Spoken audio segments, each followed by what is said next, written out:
और तीसरे मंदिर पर अब पूजा होगी, जो कि श्री राम जी का मंदिर है। तीसरा मंदिर श्री राम जी का मंदिर है। इस मंदिर में पूजा होगी। और जैसा कि आप ये देख रहे हैं, छोटा सा राम मंदिर किस तरीके से कारीगर ने इसमें जान डाल दी है। छोटे से मंदिर को इस तरीके से आप देख पा रहे हैं। छोटे से मंदिर में जान डाल दी है कारीगर ने। और ये मंदिर बड़ा ही अद्भुत मंदिर है। और अब ये हम राम मंदिर पहुंचने वाले हैं। तो जैसा कि आप देख रहे हैं, जो रामलला की मूर्ति मथुरा में विराजमान हुई, उसकी तारीफ में कुछ कसीदे आपको बताते हैं। श्री राम कहीं आते जाते नहीं हैं, वह शाश्वत सनातन नित्य नूतन और भक्तों के हृदय में हैं, जो सबरी की तरह युगों तक प्रतीक्षा कर सकते हैं। और कभी कदाचित श्री राम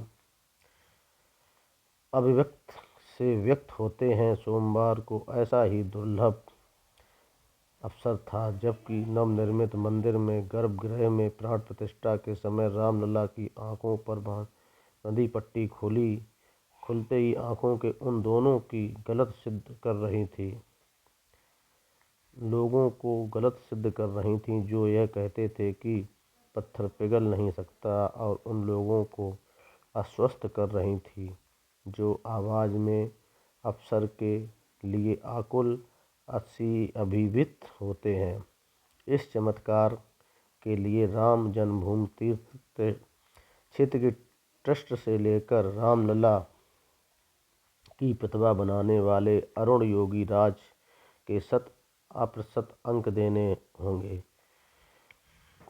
जैसा कि आप देख रहे हैं, भक्त अब तीसरे मंदिर की तरफ आ गए हैं और अब इस मंदिर में पूजा होगी। तो जैसा कि बोलती आंखों का विवरण सुना रहे थे हम आपको अयोध्या का, तो एक बार फिर देखिए।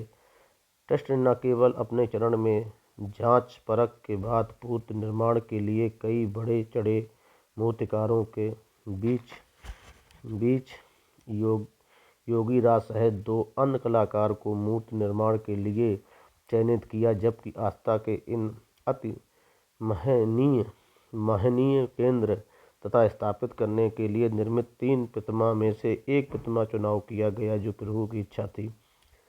चिर स्वप्न साकार करने के लिए नवनिर्मित मंदिर अनुसंधान रामलला की प्रतिमा का चयन आसान नहीं था। ट्रस्ट के रामायण एवं रामचरितमानस के वर्णित श्री राम के बाल स्वरूप वर्णन की सहायता मिली। इस वर्णन के हिसाब से रामलला को अति मानवीय चेतना और श्याम वर्णी अलौकिक आभा के साथ 5 वर्षीय राजपुत्र के रूप में ढाले जाने वाले निर्णय लिया गया। सोमवार को गर्भगृह में यह निर्णय पूरी संभावना के साथ फलीभूत हुआ। गत माह ही निर्मित की जा चुकी रामलला की प्रतिमा सोमवार को चैतन्य चिन्मय विग्रह के रूप में ले चुकी है और रामलला को मनोहर वस्त्रों के विवरण श्रृंगार आभूषणों के विभूषित हो चुके हैं। घुंघराले केसों के ऊपर मुकुट चमक रहा है। आस्था के अतिरिक्त कला की दृष्टि से भी इसे देखना रोमांचक है। एक और प्रतिमा के संजीवनता देने वाले केसों के लट तथा सूक्ष्म अंकन है। दूसरी ओर मुकुट की यह रजा किसी राजा से दर्प का परिचायक न होकर लोक रंजक और अपार संभावना युक्त बालक के सहज प्रभामंडल की तरह सज्जित है।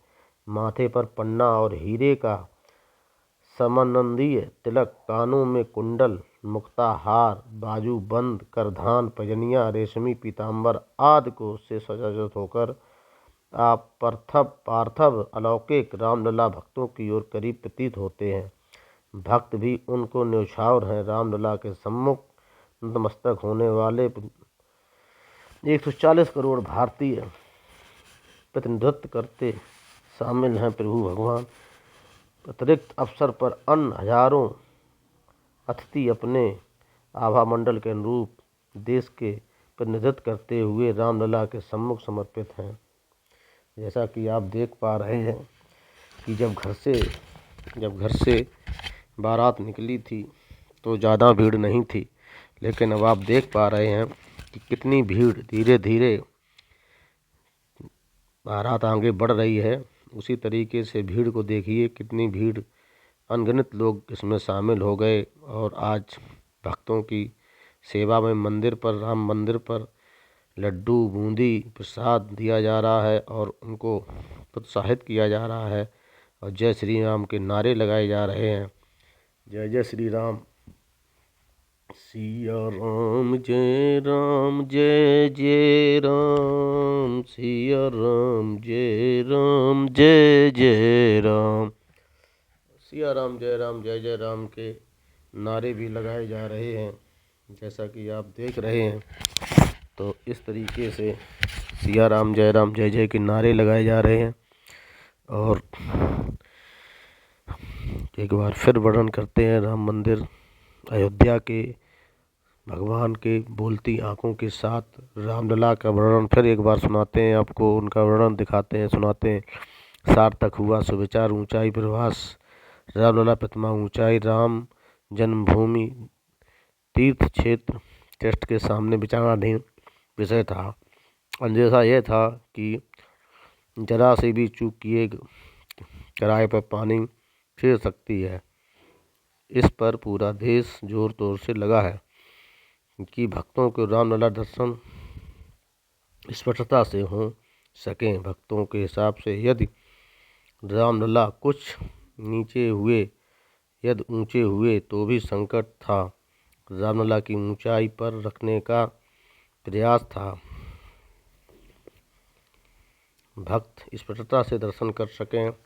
इसलिए इस जगह रामलीला को विराजमान कराया जाए कि भक्तों को देखने में कोई कष्ट ना हो, कोई दिक्कत ना हो, कोई परेशानी ना हो। तो ऐसा करने कठिन था। तब प्रत्येक वर्ष राम जन्मोत्सव अवसर पर विग्रह के ललाट कर्ण सूर्ण रेशमियों के अभिषेक भी सुनिश्चित करना हो।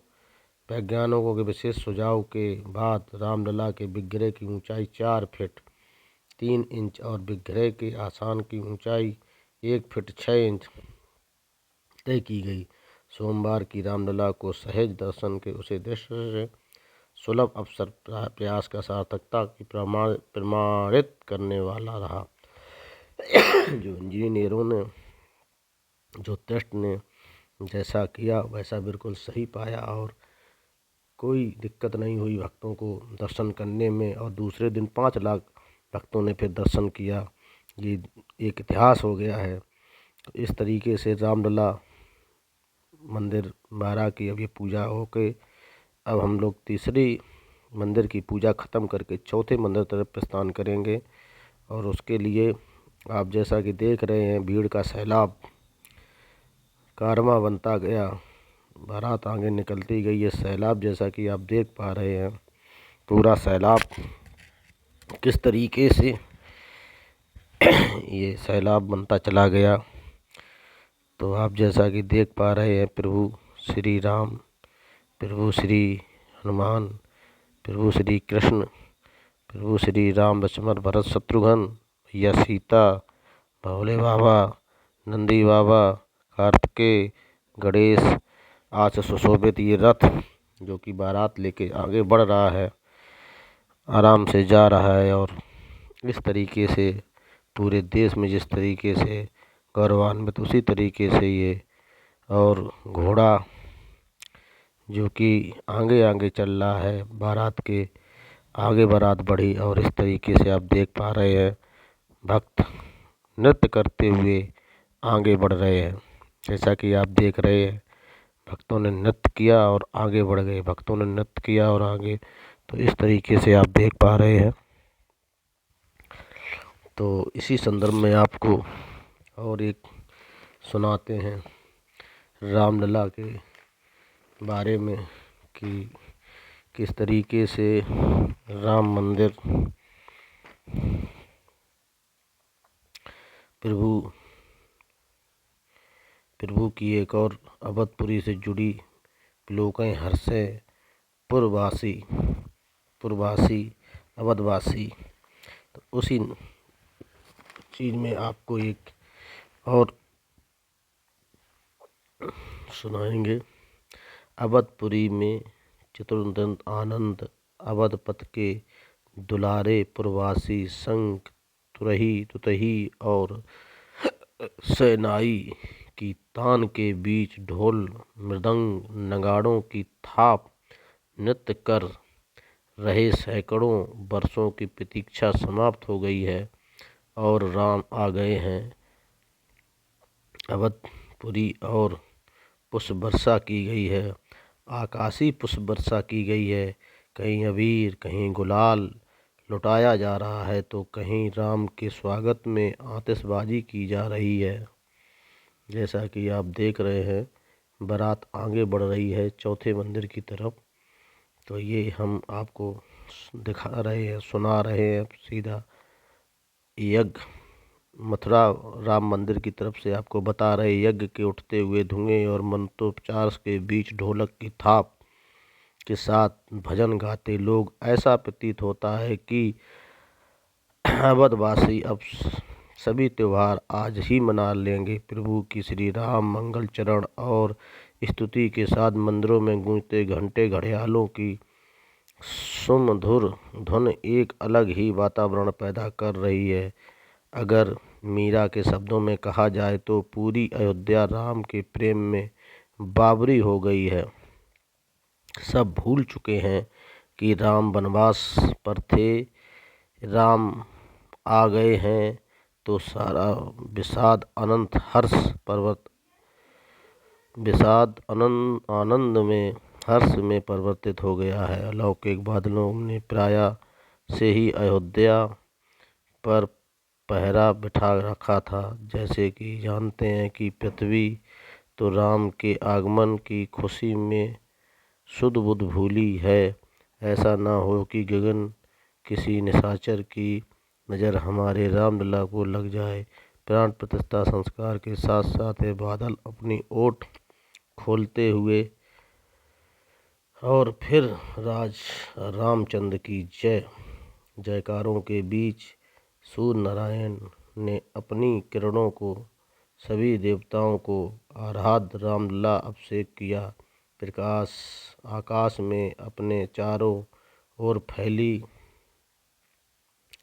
रश्मियाँ इस तरह से बता रही थीं कि देव गंधर्व किन्नर सभी आराध्य पर फूल बरसा रहे हैं। रामलला तो मंदिर में प्रतिष्ठा हुए हैं, लेकिन अयोध्यावासियों का हर्षित खुशी देख कुछ ऐसा लग रहा है कि राम अयोध्यावासी से गले मिल रहे हैं। तुलसी की कालजयी पंक्तियाँ धरा पर सकल विचार करती दिख रही हैं कि श्री राम असंख्य रूप से धारण कर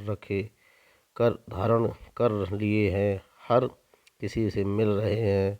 अमित रूप प्रकटे तेहि काला जाता जे मिले सबहि कृपा। तो इस तरीके से आप जैसा कि देख रहे हैं, ये तो मैं अभी सुना रहा था आपको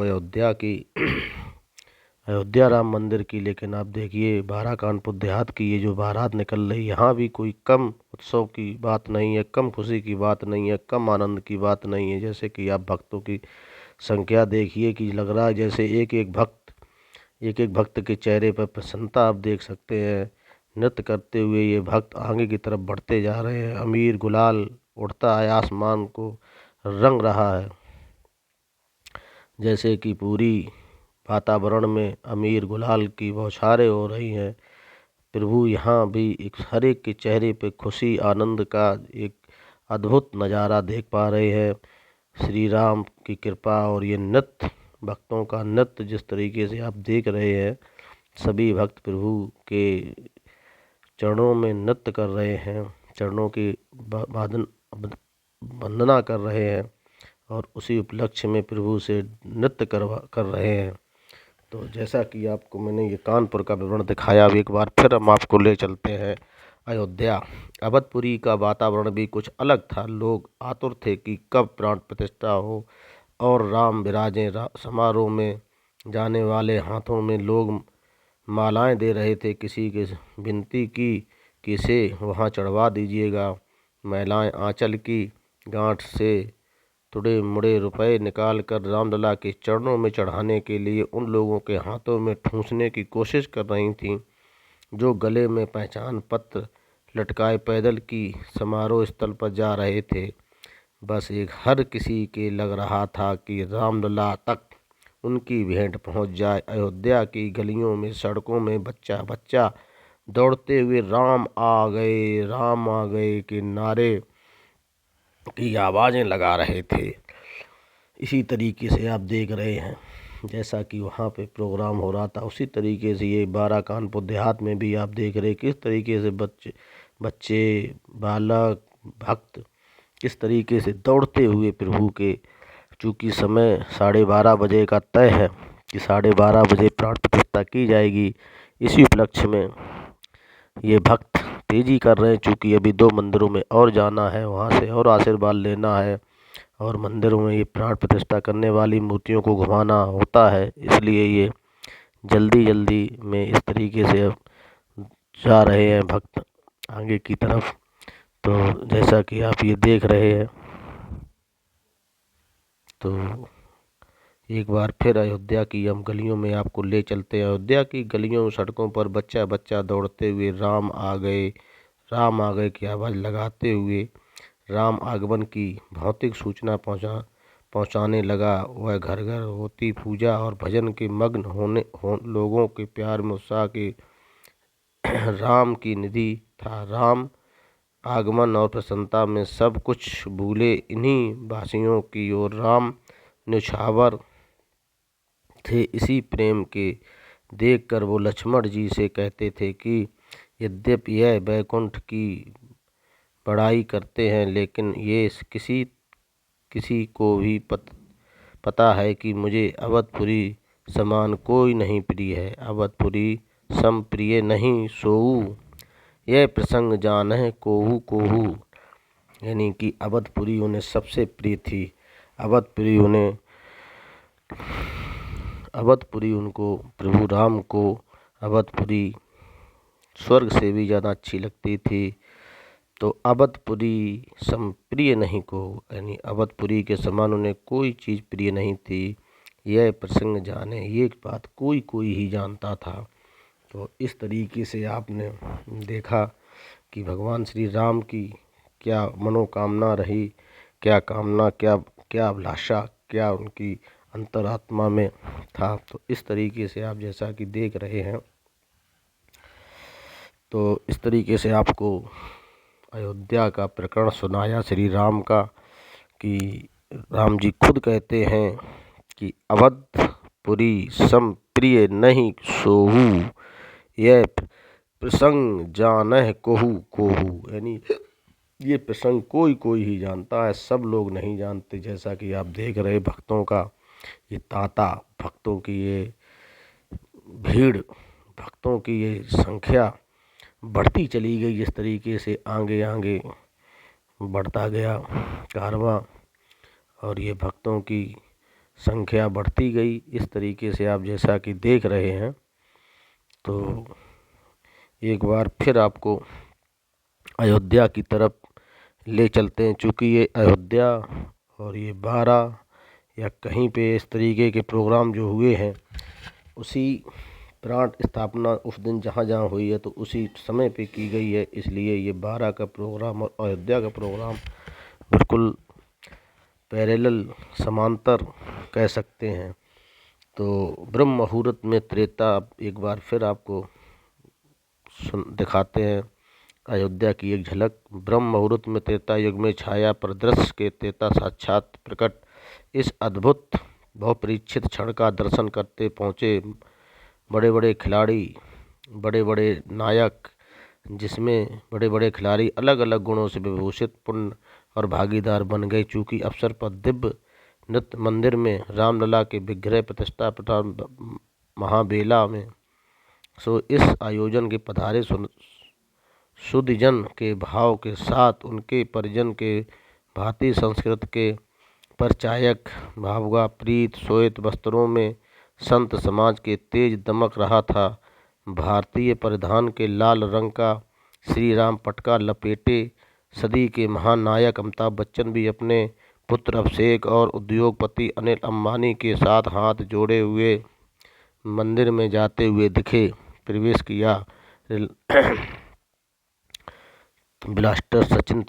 मास्टर ब्लास्टर सचिन तेंदुलकर पीले रामनवमी वाले प्रफुल्लित भाव से मंदिर परिसर में पहुंचे। सफ़ेद कुर्ता पैजामा साल ओढ़े दक्षिण के सुपरस्टार रजनीकांत पहली पंक्ति में श्री राम गुनगुनाते दिखे। पाकिस्तान की पूरी टीम को अकेले ही पवेलियन लौटाने वाले अनिल कुंबले पत्नी संग रविंद्र जडेजा, पति नेने के साथ माधुरी दीक्षित, कटरीना कैफ, पति विक्की कौशल के साथ रणवीर, आलिया, निर्माता निर्देशक रोहित शेट्टी जैसी हस्तियां भी इस अभूतपूर्व क्षण के साक्षी बने।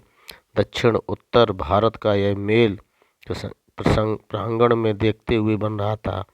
अभिनेत्री कंगना रनौत ने मंदिर में प्रवेश करते जय श्री राम उद्घोष किया। बोली, यहाँ आकर पौराणिक काल के पहुँच गए हैं। हेलीकॉप्टर से पुष्प वर्षा के बाद उत्साहित होकर उछल पड़ी।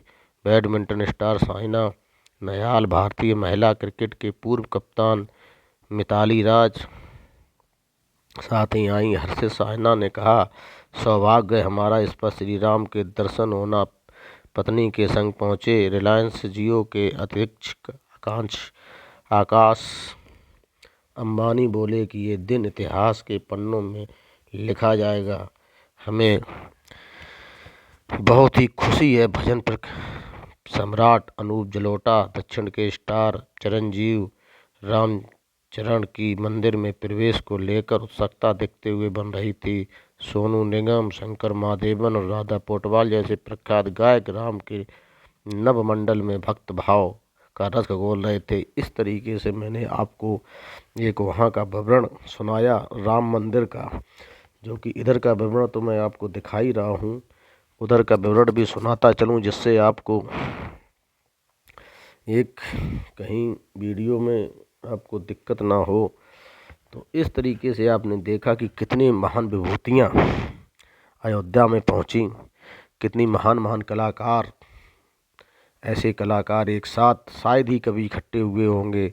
नेता, अभिनेता, खिलाड़ी, शायद ही कभी कोई ऐसा कार्यक्रम हुआ हो जो इतनी विभूतियाँ एक साथ एक जगह आपको दिखाई पड़ी हों। तो इस तरीके से ये राम मंदिर एक ऐतिहासिक क्षण स्वर्णिम अक्षरों में लिखा जाएगा। तो इस तरीके से आपको बताते हुए मुझे खुशी हो रही है। और जिस तरीके से वहाँ पे उत्सव में पहुँची थी Paralympic silver medallist Deepa Malik भी समारोह में पहुँचे थे। आध्यात्मिक गुरु श्री श्री रविशंकर जी भी और समारोह में सम्मिलित होने पहुँचे थे। हनुमानगढ़ी के महंत रामदास जी भी। तो आप जैसा कि देखे भी होंगे, प्राण प्रतिष्ठा शामिल फ्रांस के आए थे मेहमान। तो महान विभूतियों की लाइन लगी हुई थी। नाम बता पाना असंभव है, लेकिन मुख्य लोगों के नाम बताना संभव हो पाता है। इसलिए आपको कुछ लोगों के नाम बताए गए और आपको बताया गया जैसा कि कितने लोग वहाँ पे उपस्थित थे। तो इस संदर्भ में आप देख पा रहे हैं कि वहाँ पे कितनी विभूतियाँ पहुँची थी प्रभु के चरणों में। और जिसमें से आपने रामानंद सागर की जो रामायण देखी थी, उसमें राम का किरदार अरुण गोविल जी ने किया था और सीता का किरदार जो किया था और लक्ष्मण का किरदार लहरी जी। और जिस तरीके से वो लोग भी वहाँ पे पहुँचे हुए थे और जो लोग नहीं थे और वहाँ पे पहुँचने वालों में तो जो रामायण के कलाकार भी पहुँचे, जिससे कि एक बहुत ही एक अलग प्रकार का माहौल हो गया था, पूरा भक्तमय माहौल हो गया था। जैसा कि अब हम लोग चौथे मंदिर में 12 में आ जाते हैं, चौथे मंदिर पे आ चुके हैं, जो कि ये भी श्री राम मंदिर है। और इस मंदिर में अब पूजा पाठ हो रही है। यहाँ से पूजा पाठ होने के बाद बजरंगबली मंदिर के लिए प्रस्थान किया जाएगा, जो बारा टोल कानपुर देहात में स्थित है। इसमें मंदिर में चलेंगे सब लोग। तो इस तरीके से तो आपको जैसा कि बताया गया कि कितनी विभूतियाँ गई थी, तो यहाँ पे चौथे मंदिर में, राम मंदिर में पूजा हो रही है। भक्त बाहर अपनी अर्जी प्रभु पे लगा रहे हैं, बता रहे हैं कि हम भी आए हैं, ताली बजा के नृत्य कर रहे हैं, प्रभु की अपनी उपस्थिति दर्ज करा रहे हैं कि प्रभु हम आपके चरणों में, हम आपके द्वार पर अपनी अभिलाषा लेके आए हैं, मेरी अभिलाषा भी पूरी करें प्रभु। और इस तरीके से नृत्य कर रहे हैं। तो जैसा कि आप देख रहे हैं, नृत्य करते हुए भक्त किस तरीके से जय जयकार के नारे लगा रहे हैं, जय श्री राम के नारे लगा रहे हैं। और ये मंदिर है श्री राम का। और ये मंदिर के बाहर ये भक्त इस तरीके से बाहर आप देख पा रहे हैं, जिस तरीके से ये भक्त यहाँ पे बाहर नृत्य कर रहे हैं, नृत्य करके प्रभु के मंदिर में अपनी अर्जी लगा रहे हैं। तो इस तरीके से आप देख पा रहे हैं। तो मेरा तो मानना है कि इस तरीके के कार्यक्रम कभी कभी होते हैं, और जब भी इस तरीके के कार्यक्रम हों तो इनमें ज़रूर से ज़रूर आपको शामिल होना चाहिए। शामिल होने से आपको ये खुशी प्राप्त होगी, और जो खुशी आपको मिलेगी, ये अद्भुत खुशी आपको प्राप्त होगी। और इस जगह से अब हम लोग चलेंगे चौथे मंदिर की तरफ, जो श्री राम का मंदिर है। तो अभी देखा आपने घोड़ा किस तरीके से डांस करने का प्रयास कर रहा है, घोड़ा भी अपना डांस कर रहा है। एक भक्त तो ऊपर गाड़ी पे खड़े होकर वीडियो बना रहा है। वीडियो बनाने वाले भक्त भी बहुत हैं यहाँ पे, सेल्फी बनाने वाले बहुत भक्त हैं, नृत्य की वीडियो बना रहे हैं। जिस तरीके से भक्त विभोर भक्तों का पूरी तरीके से भक्त विलीन हो गए हैं भगवान के चरणों में। भक्त ये बिल्कुल तो अद्भुत प्रेम, अद्भुत क्षण ये प्रभु राम के, इन्होंने प्रभु अपना जीवन पूरा भगवान के चरणों में दे दिया है। और जिस तरीके से भक्त और इस जगह पे दूध चाय डाला जा रहा है और चाय बनाई जा रही भक्तों के लिए, ठंडी जो कि ज़्यादा है, तो भक्तों को लिए चाय पिलाने का इंतज़ाम भी किया जा रहा है। जो चाय पिएगा वो भक्त चाय पी सकता है। और कुछ भक्त अपना नृत्य कर रहे हैं, कुछ भक्त अपने ऑडियो वीडियो बना रहे हैं, सेल्फी ले रहे हैं। तो जैसा कि आप देख रहे हैं, तो ये भक्त सब आज खुशी से प्रफुल्लित हैं। जैसा कि आपने देखा था कि जब घर से बारात चली थी तो कितने लोग थे, अब कितने लोग हैं, जैसा कि आप देख पा रहे हैं। तो अब इतनी भक्तों की भीड़ इकट्ठी हो गई है कि ये कारवां संभालना मुश्किल हो रहा है। और प्रभु के साथ साथ प्रभु के भक्तों के साथ साथ ये घोड़ा भी नृत्य कर रहा है, जैसा कि आप देख रहे हैं, घोड़ा भी नृत्य कर रहा है। और घोड़े को इसीलिए रखा गया है कि ये नृत्य करेगा और भक्तों को आनंदित करेगा। तो अब यहाँ से पूजा होकर अब ये चौथे मंदिर की तरफ बारा टोल के पास जय श्री राम का नारा लगा के भक्त आगे बढ़ लिए हैं। अब इस जगह से जाके अब बारा टोल के पास आगे चलेंगे तो आपको एक नए युग की जो शुरुआत हुई है उसके बारे में कुछ बताते हैं। अब यहाँ से आप समझ सकते हैं कि एक नए युग की शुरुआत हुई है।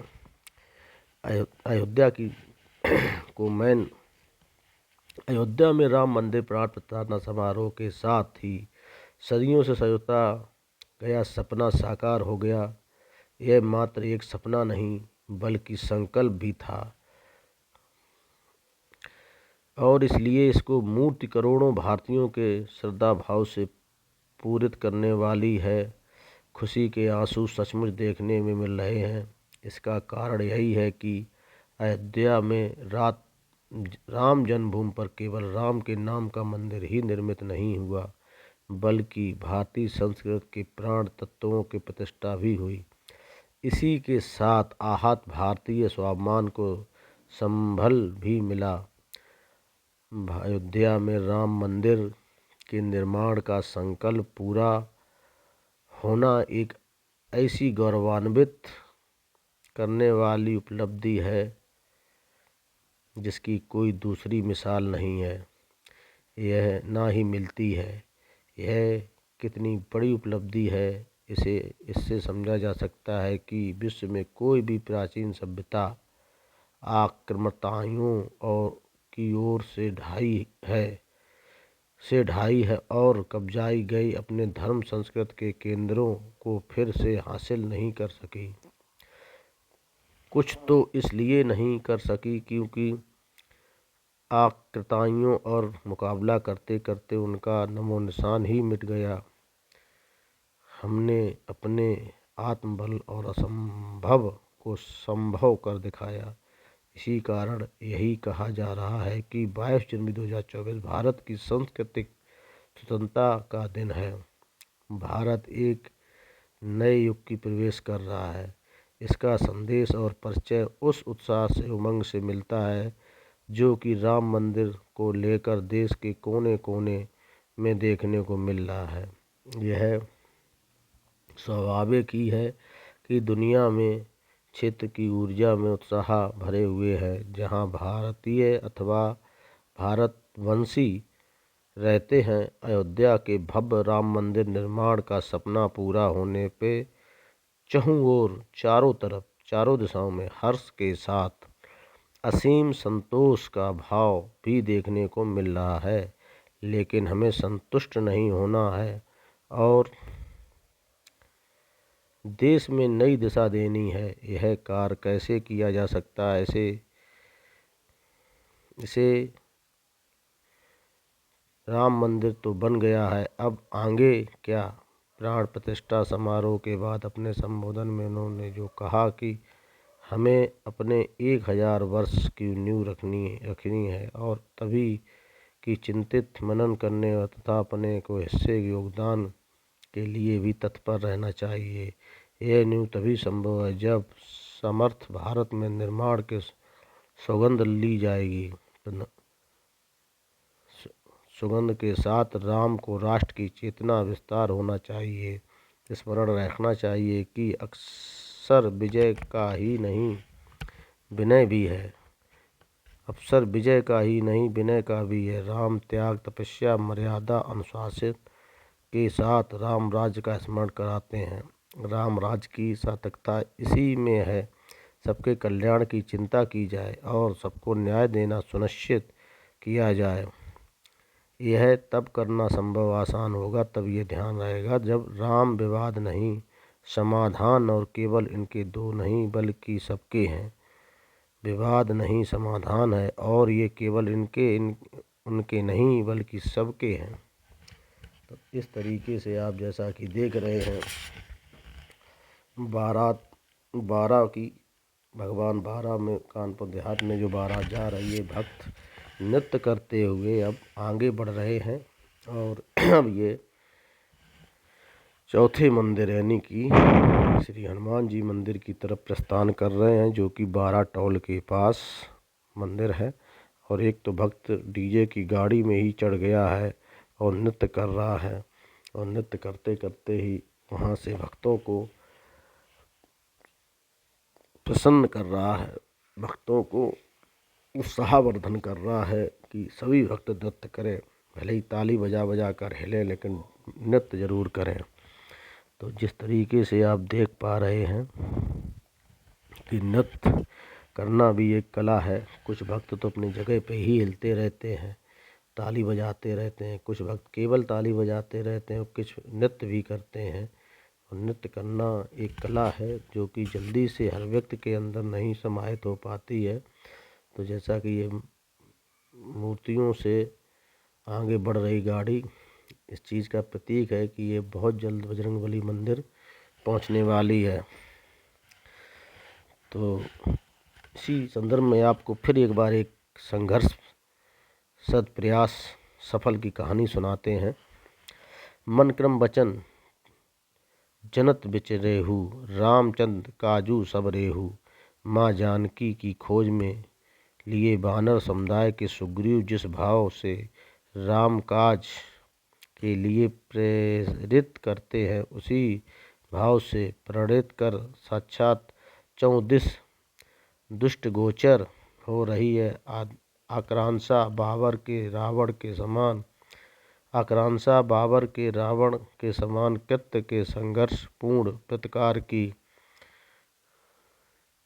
500 साल की यात्रा लंबी है, लेकिन 3 दशकों के दृश्य आज भी पीढ़ी के मानव पटल पर चलचित्र समान अंकित है।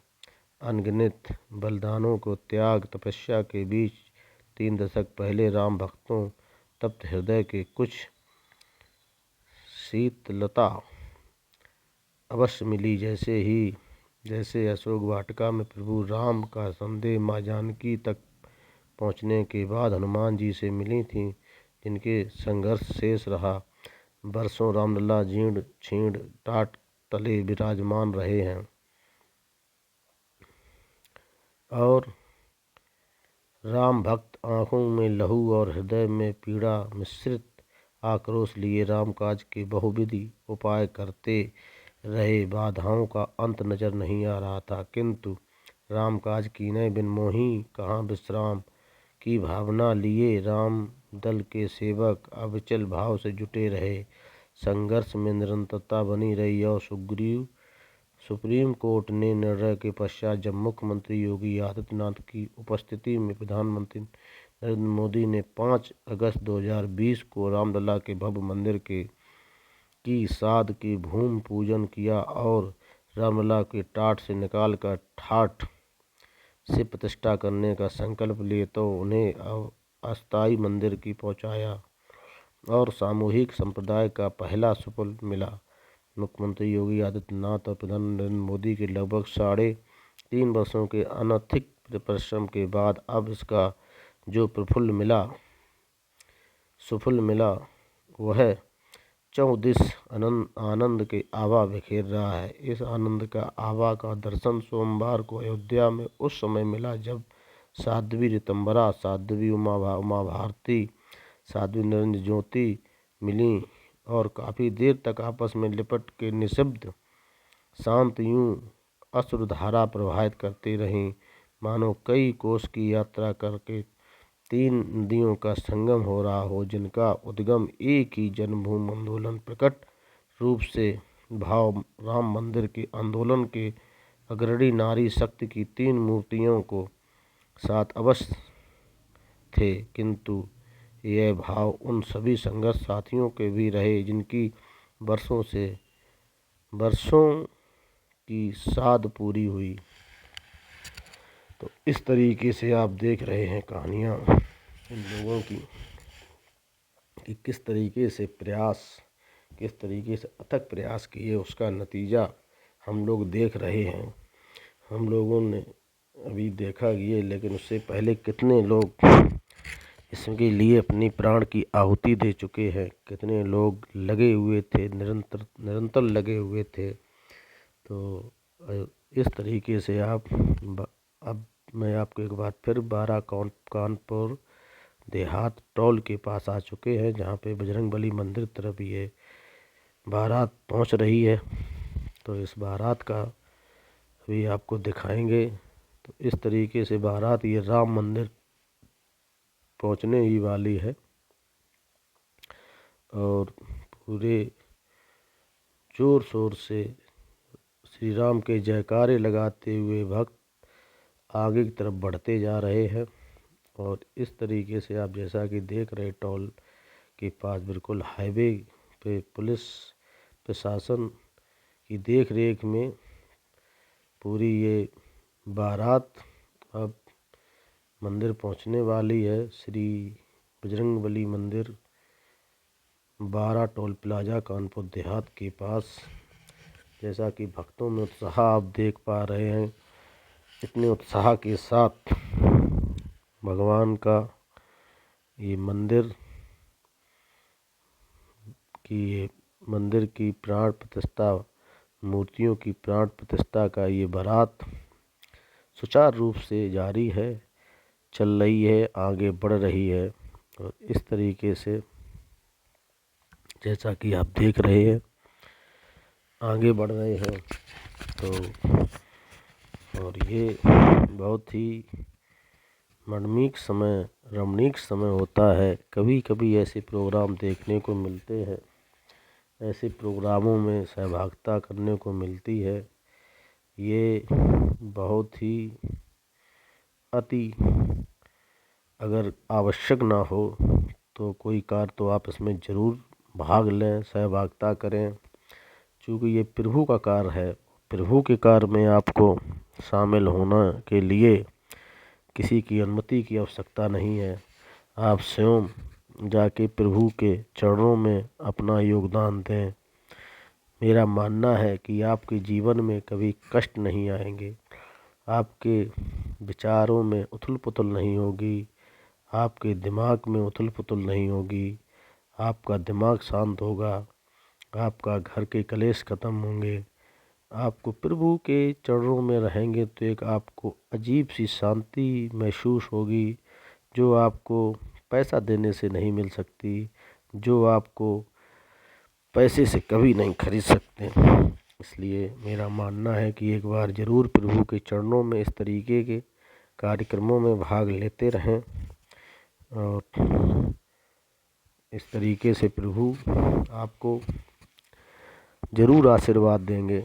ऐसा हो नहीं सकता कि आपको प्रभु आशीर्वाद ना दें। तो जैसा कि आप देख रहे हैं,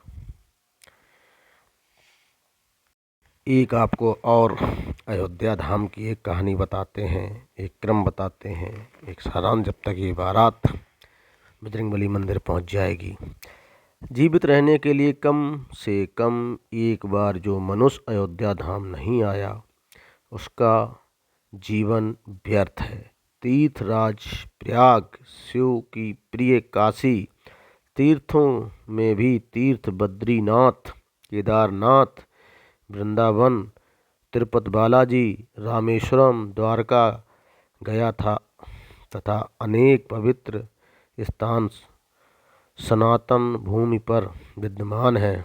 ब्रह्मा की पावन प्रतीक ब्रह्मावर्त बिठूर, नैमिषारण्य एवं पुष्कर मंदिर की पौराणिक है। शास्त्रों के वर्णित सभी तीर्थों का पृथक महत्व है, अलग अलग महत्व है, परंतु राम की जन्मभूमि अयोध्या धर्मनगरी है, जहाँ से सूर्यवंशी प्रतापी राजाओं के धर्म अभिमान सतयुग से आरंभ हुआ है। राजा हरिश्चंद्र कथा इस देश के बच्चा बच्चा जानता है। राजा दिलीप और सागर के विश्व में महान माना जा गया है। भगीरथ पृथ्वी पर गंगा माँ को लाने का कठोर तप कर सके हैं। वैश्वत मनु के इक्ष्वाक के अयोध्या को अपनी राजधानी बनाया। कालांतर के इक्ष्वाक कुल में धर्म महारथियों के जन्म लेकर संसार में यश प्राप्त किया। ऐसे अयोध्या में राम श्रेष्ठ शासक की भूमिका साम्राज्य की अवधारणा को जन्म दिया है। युगों के शासन प्रशासन के लिए उच्चतम मानक तय करती है। सरयू की बसी अयोध्या पर अपने आदर्श नागरिकों को पहचाना जाना सकी है। इस राजा का प्रजा इस उक्त के शताब्द में तीर्थार्थ किया है। इसी कारण कहा जाता है कि अयोध्या में प्रारंभ होकर यदि किसी कारण से आगे की यात्रा नहीं हो पाती है तो मध्य में रुक जाती है तो पूर्ण माना जाता है। यह अवस्था स्वयं राम भक्त राज हनुमान जी ने की है। अयोध्या धाम को आगमन मात्र से पापों का क्षरण हो जाता है। यह सरयू तट पर राम नाम के संकीर्तन एवं उनके समस्त भौतिक बाधाओं से मुक्त मिलाती है। अयोध्या में प्रवेश राम की कृपा सहज प्राप्त की जाती है। यह स्वतः अनुभूत सभी यात्रियों में होती है। यह अलौकिक अनुभव होता है। ऐसे में यदि अयोध्या का आनंद द्वार कहा जाता है तो उचित नहीं होगा। तो ये एक हमने आपको बतान सुनाया कि अयोध्या को अपने जीवन में एक बार ज़रूर घूमने जाएं, ज़रूर आप दर्शन करें। अयोध्या नगरी अगर आप नहीं गए तो समझो आप कहीं नहीं गए। और इस तरीके से 12 की यात्रा में एक बार फिर अब हम आ चुके हैं हनुमान मंदिर। हनुमान मंदिर में पूजा और भक्त विभोर होकर नृत्य कर रहे हैं। तो ये 12 टोल प्लाजा के पास स्थित हनुमान मंदिर आ गए हैं और भक्त जिस तरीके से नृत्य कर रहे हैं, जिससे लग रहा है कि ये प्रभु के चरणों में बिल्कुल लीन हो गए हैं। रंग गुलाल से ये भक्त बारात पे रंग डाल रहे हैं और भगवान का आशीर्वाद स्वरूप ये गुलाल उड़ा रहे हैं। जैसा कि आप देख रहे हैं, प्रभु के चरणों में बिल्कुल तल्लीन होकर नृत्य कर रहे हैं और भगवान के चरणों में बिल्कुल समर्पित हो गए हैं। उधर ये भक्त बिल्कुल नृत्य करने के बिल्कुल आमादा हुए पड़े हैं और इस तरीके से भगवा को लहराते हुए भगवान का नृत्य कर रहे हैं। जैसा कि आप देख रहे हैं, इस तरीके से भगवान के नृत्य में शरीक होना बहुत ही आपके भाग की बात होती है। इस तरीके के कार्यक्रम में रहना ये भी बहुत भाग की बात होती है। यदि आप इस तरीके के कार्यक्रमों में भाग ले पा रहे हैं तो मानिए कि आपके ऊपर प्रभु की बहुत बड़ी कृपा है। तो अभी आप जिस तरीके से ये हनुमान मंदिर की पूजा देख रहे हैं, तो इसके बाद में काली माता मंदिर जाया जाएगा और उसके बाद घर बारात पहुंचेगी, पुनः मंदिर के पास पहुंचेगी अपने जहां प्राण प्रतिष्ठा होनी है मूर्तियों की।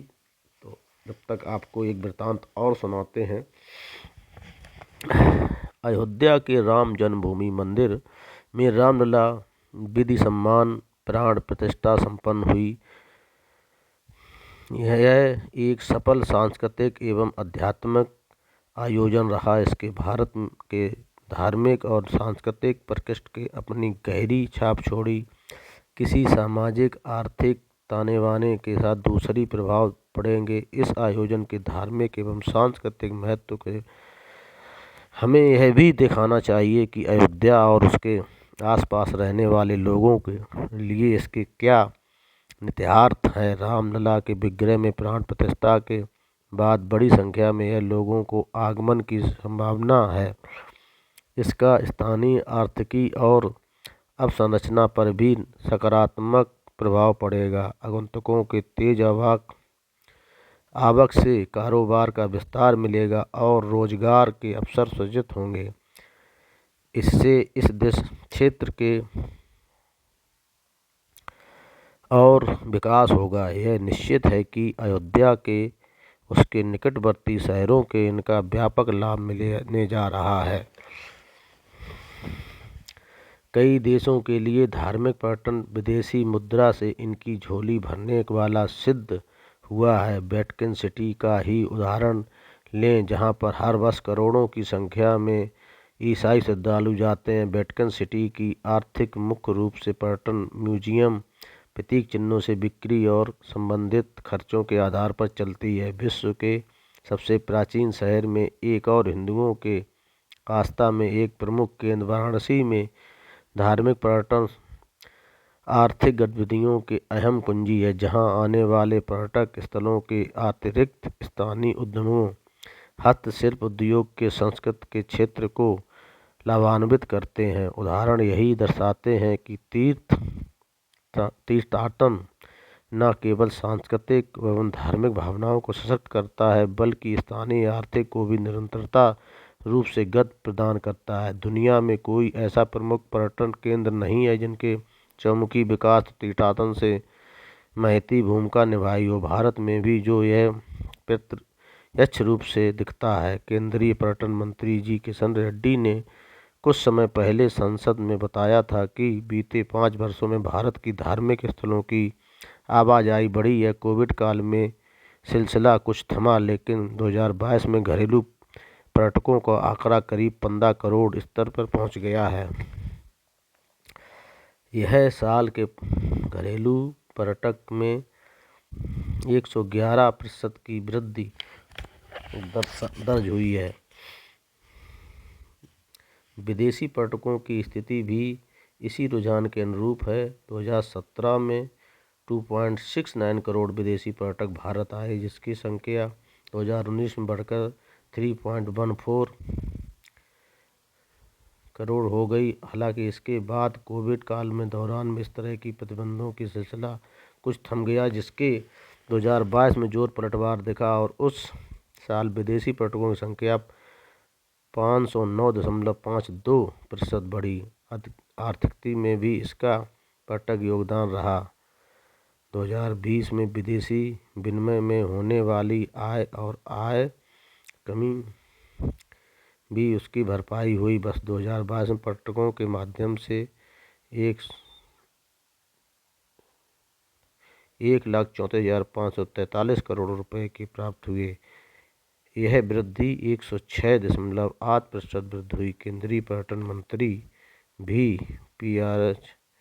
PRAHDAD यानी प्रसाद, तीर्थ यात्रा, कायाकल्प आदि आध्यात्मिक विरासत संवर्धन अभियान जैसी पहल तीर्थ स्थल के आर्थिक संभावनाओं को बढ़ाने की सरकारी प्रयासों को समर्पित है।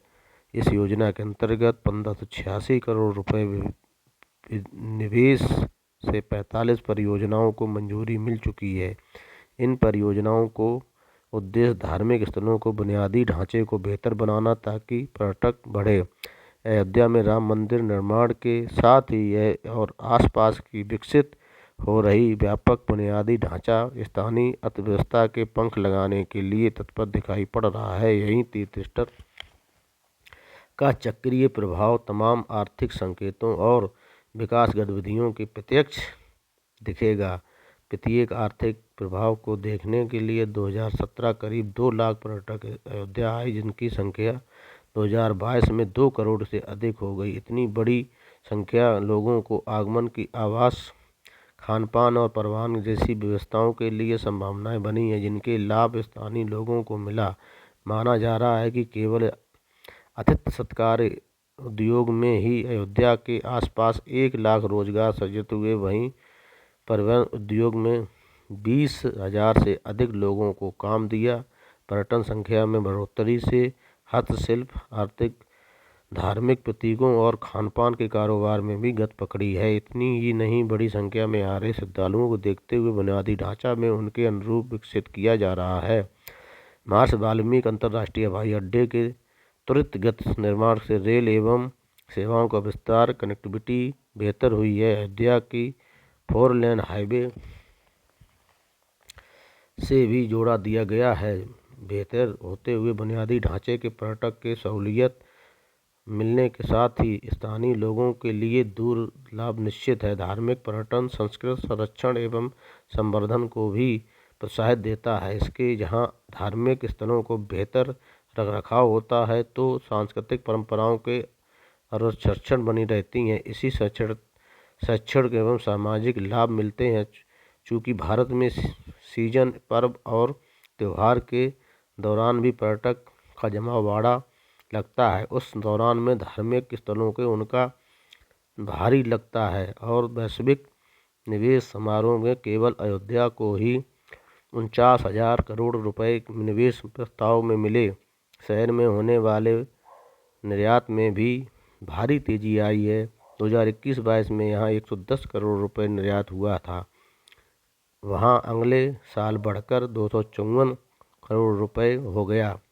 भारी संभावनाओं को बावजूद पर्यटक सिलसिले को बढ़ाए रखने के लिए ये कुछ चुनौतियों में इसमें पर्यावरणीय प्रभावों में निपटाने की शामिल हुआ। सुनिश्चित करना होगा कि स्थानीय समुदाय हाशिए पर पहुंचने के लिए अपेक्षित होने की बजाय लाभान्वित होता है। वस्तुतः अयोध्या में भव्य राम मंदिर निर्माण सांस्कृतिक पुनर्जागरण के साथ ही तीर्थस्थल का नए युग के संकेत कर रहा है। अपने आध्यात्मिक एवं सांस्कृतिक महत्व के साथ ही महत्वपूर्ण घटनाक्रम केवल भारत के धार्मिक दृष्टि की दृष्टि से एक मील का पत्थर है, अपितु आर्थिक संकल्प संप्रेषित है। ये जो जानकारियाँ हैं आपको संपादकीय जागरण मंगलवार 23 जनवरी 2024 पोस्ट शुल्क 13 संवत 2080 के हिसाब से दी जा रही हैं, जो कि आप जानकारी सुन रहे हैं। अब आप एक बार फिर बारा कानपुर देहात की तरफ आपको ले चलते हैं और जैसा कि आप देख रहे हैं भक्तों की संख्या लगातार बढ़ती गई। जैसे जैसे कारवां आगे बढ़ता गया भक्तों की संख्या बढ़ती गई। जैसा कि ये देख रहे थे मंदिर, इसी मंदिर में प्राण प्रतिष्ठापना होनी है। इसी मंदिर के लिए ये बारात निकली थी। इसी बारात के लिए ये पूरा सैलाब उमड़ा। बारा कानपुर देहात टोल प्लाजा के पास समिति के बगल में सर्किट हाउस के पीछे ये जगह ये मंदिर है और वहाँ पे ये बारात जैसा कि आप देख पा रहे हैं ये बारात उसी जगह पे स्थित है और बारात अपना पूरा गांव का पूरे मंदिरों का परिक्रमा करके वापस प्राण प्रतिष्ठा वाले मंदिर में आ चुकी है। जैसा कि आप देख रहे हैं तो इस तरीके से आप जैसा देख रहे हैं भक्त किस तरीके से गुलाल भक्तों पे फेंक रहे हैं और भक्त भाव विभोर होके नृत्य कर रहे हैं। भगवान के भक्ति में तल्लीन ये भक्त अपने को भूल गए हैं कि हम कहाँ हैं। प्रभु के चरणों में बिल्कुल तल्लीन ये भक्त इस तरीके से आप देख रहे हैं कि ये वापस घर की तरफ आ रहे हैं और ये गाड़ी वापस आ गई है। तो जैसा कि आप देख रहे हैं इस तरीके से प्रभु की ये गाड़ी मूर्तियों की ये गाड़ी वापस आ चुकी है और अब भगवान के प्रतिष्ठापना की घड़ी आ गई है। मंदिर के पास ये पहुंचती हुई दिख रही है और जब तक ये मंदिर पहुंचेगी तब तक एक और आपको एक संदर्भ सुनाते हैं। भारतीय संविधान की चेतना भी है श्री राम शीर्षक के प्रकाशित लेख में प्रोफेसर हरवंश दीक्षित ने प्रभु श्री राम के राम राज्य के आज के भारत के लागू कानून व्यवस्था को न्याय व्यवस्था से संबंधित बताया है। भारतीय संविधान की मूल प्रति पर श्री राम जी के चित्र का अंकन है। प्रभु श्री राम संविधान के पृष्ठ के केवल प्रतीकात्मक रूप से चित्रित नहीं है बल्कि भारतीय संविधान की चेतना और आदर्शों में समाये हुए हैं। जो अधिकार आज संविधान के जरिए हम सबको प्राप्त है वह सभी आविष्कार प्रभु श्री राम के राज्य में लागू थे। श्री राम लोकशाही के जीवन में प्रतीक हैं। राम ऐसे शासन में हैं जो यह मानते हैं कि उनके भी गलती हो सकती है। हमारा संविधान भी श्री राम के आदर्शों की तरह ही सभी के भय मुक्त होकर अपनी बात कहने तथा अपनी बात रखने यहाँ तक कि सभी शासन बदलने का अधिकार भी है।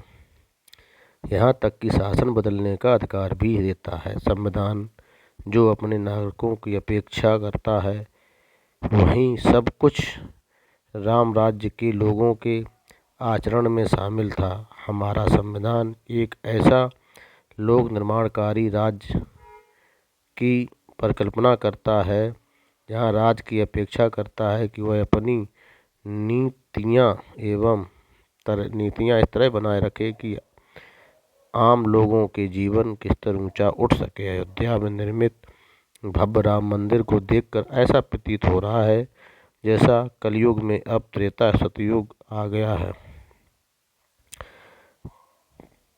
कलयुग अब त्रेता युग में परिवर्तित होने जा रहा है। हमारे प्रभु श्री राम इस दुनिया के आरंभ से पहले इस दुनिया के अंत के बाद भी चिरकाल तक रहने वाले पुरुष हैं।